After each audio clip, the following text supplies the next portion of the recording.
Hello friends, எல்லாரும் எப்படி இருக்கீங்க? இன்றைக்கி நம்ம வீடியோவில் முட்டை கொத்து பரோட்டா எப்படி செய்கிறதுன்னு பார்க்க போகிறோம். ரொம்பவே ஈஸியான மெத்தட் தான். எல்லாருக்கும் ரொம்ப பிடிக்கக்கூடிய வகையில் நல்லா டேஸ்டியாக செய்ய முடியும். வாங்க இப்போ முட்டை கொத்து பரோட்டா எப்படி செய்கிறதுன்னு பார்க்கலாம். ஸ்டவ்வை பற்ற வச்சுக்கிட்டு ஸ்டவ் மேலே ஒரு கடாய் வச்சுருக்கேன். கடாய் நல்லா சூடேறினதும் எண்ணெய் சேர்த்துக்கிறேன். எண்ணெய் நல்லா காஞ்சதுக்கப்புறமா 4 பெரிய வெங்காயம் எடுத்து நல்லா பொடியாக கட் பண்ணி வச்சுருக்கேன். இப்போ இந்த வெங்காயத்தை சேர்த்துக்கிறேன். 2 பச்சை மிளகாவை பொடியாக நறுக்கி வச்சுருக்கேன், அதையும் சேர்த்துக்கிறேன். கருவேப்பிலை கொஞ்சம்,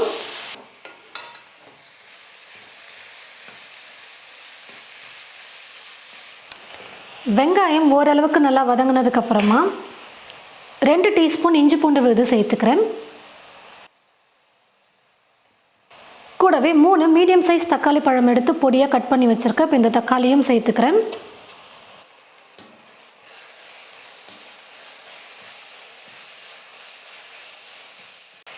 தக்காளி இஞ்சி பூண்டு விழுது சேர்த்துட்டு நல்லா ஒரு 2-3 நிமிஷத்துக்கு நான் வதக்கிக்கிட்டேன். இப்போ இது கூட மசாலெல்லாம் சேர்த்துக்கலாம். காரத்துக்கு தேவையான அளவுக்கு வெறும் மிளகாய்த்தூள் சேர்த்துக்கோங்க. ஏற்கனவே பச்சை மிளகாய் வேறு சேர்த்துருக்கோம், அதனால் இப்போ பார்த்து மிளகாய்த்தூள் சேர்த்துக்கோங்க. நான் 1.5 டீஸ்பூன் அளவுக்கு வெறும் மிளகாய்த்தூள் சேர்த்துக்கிறேன். 1 டீஸ்பூன் மல்லித்தூள், 1/4 டீஸ்பூன் மஞ்சள் தூள், நல்லா ஸ்பூன் ஃபுல்லாக நான் இப்போ 1 டீஸ்பூன் அளவுக்கு சிக்கன் மசாலா சேர்த்துக்கிறேன். நீங்கள் சிக்கன் மசாலா சேர்க்க பிடிக்கலனாலும் பரவாயில்ல, கரம் மசாலா ஒரு 3/4 டீஸ்பூன் அளவுக்கு சேர்த்துக்கோங்க. உப்பு தேவையான அளவுக்கு சேர்த்துக்கலாம். இப்போ எல்லாத்தையும் சேர்த்து நல்லா நம்ம வதக்கிக்கலாம்.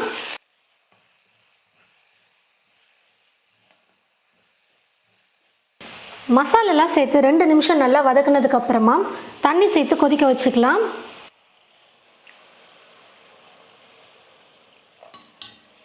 சேர்த்துருக்கிற மசாலோடைய பச்சை மணமெல்லாம் போயிட்டு நல்லா கொதித்து வரட்டும். அது வரைக்கும் நம்ம குக் பண்ணிக்கலாம். தண்ணி சேர்த்ததுக்கப்புறமா நல்லா நான் கொதிக்க வச்சுக்கிட்டேன். நல்லா கொதித்து கொஞ்சம் கெட்டியான பதத்துக்கு வந்துருச்சு பாருங்கள். சேர்த்துருந்த மசாலோடைய பச்சை மணமும் நல்லா போயிடுச்சு. இப்போ பார்த்திங்கன்னா நம்ம முட்டையை சேர்த்துக்கலாம். மொத்தமாக நான் 5 பரோட்டாக்கு 6 முட்டை இப்போ நான் உடச்சி சேர்த்துக்க போகிறேன்.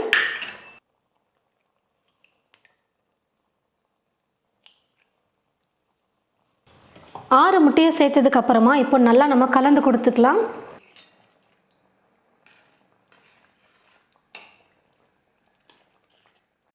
முட்டை பார்த்திங்கன்னா நல்லா வெந்து நல்லா இந்த மாதிரி பொடியாக இருக்குது பாருங்கள். நம்ம முட்டையை சேர்த்ததுமே கலந்து கொடுத்துக்கிட்டே இருந்தோம்னா நல்லா இந்த மாதிரி உதிரியாக பொடியாக நமக்கு முட்டை கிடச்சிரும். அப்படியே விட்டுட்டிங்கன்னா தான் முழுசாக இருக்கும். நல்லா நமக்கு இந்த மாதிரி பொடியாக இருக்கணும். இப்போ இது கூட நான் பரோட்டாவை சேர்த்துக்க போகிறேன். மொத்தம் நான் 5 பரோட்டா எடுத்து இந்த மாதிரி சின்னதாக நான் கையிலே புட்டு எடுத்து வச்சுருக்கேன். எந்த அளவுக்கு நல்லா பொடியாக கட் பண்ணிக்க முடியுமோ அந்த மாதிரி பொடியாக பிச்சு போட்டுக்கோங்க. இப்போ இந்த பரோட்டாவை சேர்த்துக்கிறேன். எல்லாத்தையும் சேர்த்து நல்லா கலந்து கொடுத்துக்கலாம்.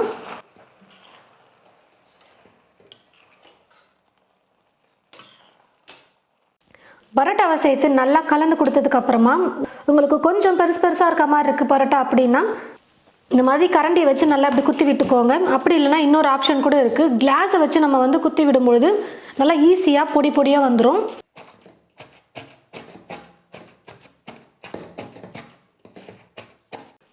பாருங்கள் ஃப்ரெண்ட்ஸ், முடிஞ்ச அளவுக்கு நல்லா நான் பொடியாக கொஞ்சம் பரோட்டாவை நல்லா இப்படி கொத்தி எடுத்துட்டேன். நல்லா குக் ஆகிட்டு வந்துருச்சு. இப்போ நம்ம கடைசியாக இது கூட பொடியாக நறுக்கிய கொத்தமல்லியை கொஞ்சம் சேர்த்துட்டு நம்ம கலந்து கொடுத்துட்டு ஸ்டவ் ஆஃப் பண்ணிக்கலாம். நல்லா டேஸ்டியாக சூப்பராக நம்ம பார்த்திங்கன்னா முட்டை பரோட்டா ரெடி பண்ணிட்டோம். முட்டை கொஞ்சம் நான் அதிகமாகவே சேர்த்துருப்பேன், அப்போ தான் சாப்பிட நல்லாயிருக்கும் அப்படின்னு. நீங்கள் வீட்டில் பரோட்டா வாங்கிட்டு மீதி ஆகிடுச்சு அப்படின்னா இந்த மாதிரி 1 பரோட்டா இல்லை 2 பரோட்டா எத்தனை இருக்கோ அதை வச்சு நீங்கள் இந்த மாதிரி முட்டை பரோட்டா செஞ்சு கொடுத்தீங்கன்னா கண்டிப்பாக வீட்டில் இருக்கிறவங்க ரொம்பவே விரும்பி சாப்பிடுவாங்க. இப்போ நான் ஸ்டவ் ஆஃப் பண்ணிடுறேன். நம்ம நார்மலாக கடையில் விற்கிற மாதிரி கொத்து பரோட்டா பார்த்திங்கன்னா கொஞ்சம் சால்னாலாம் சேர்த்து செய்வாங்க.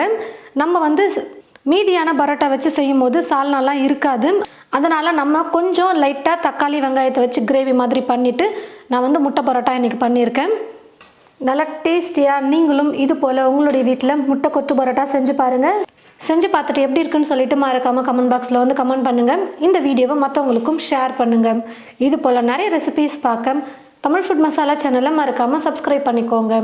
கூடவே பக்கத்தில் இருக்கிற பெல் ஐக்கானை கிளிக் பண்ண மறந்துடாதீங்க. தேங்க்யூ.